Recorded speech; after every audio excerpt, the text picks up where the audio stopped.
O plenário do Supremo retomou hoje o julgamento do marco temporal para a demarcação de terras indígenas, com a apresentação do voto do ministro Alexandre de Moraes. A reportagem é de Marta Ferreira. Cerca de 2.000 indígenas de pelo menos 80 povos estão em Brasília desde segunda-feira.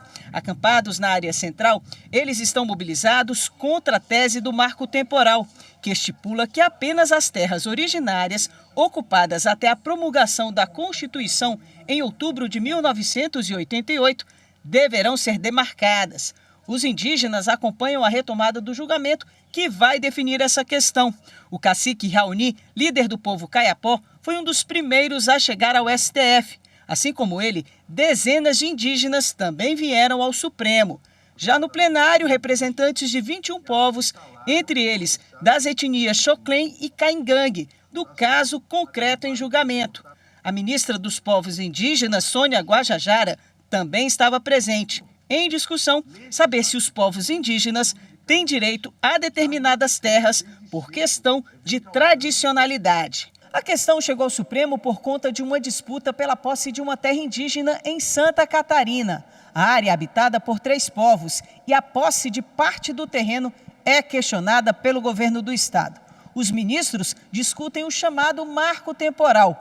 Pela tese defendida por proprietários de terras, os indígenas somente teriam direito às terras que estavam em sua posse no dia 5 de outubro de 1988, data da promulgação da Constituição Federal, ou que estavam em disputa judicial nessa época. O tema tem repercussão geral reconhecida, ou seja, a decisão tomada aqui vale para todos os processos semelhantes no país. O caso começou a ser julgado em 2021, mas um pedido de vista suspendeu a discussão. Até então, 2 ministros tinham votado. O primeiro foi o relator ministro Edson Fachin, que é contra a tese do marco temporal. Ele considera que a posse da terra indígena é definida por tradicionalidade. O ministro Nunes Marques foi o segundo a votar e abriu divergência.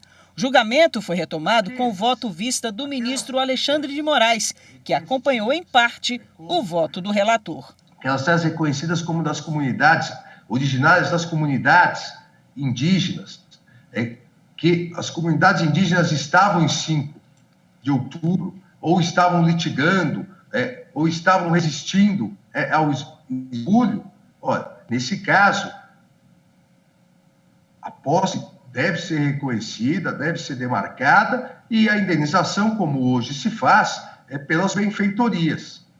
Agora, nos demais casos, mesmo reconhecido fora desse marco temporal, quando efetivamente reconhecido que a terra é uma terra tradicional indígena, a indenização deve ser completa.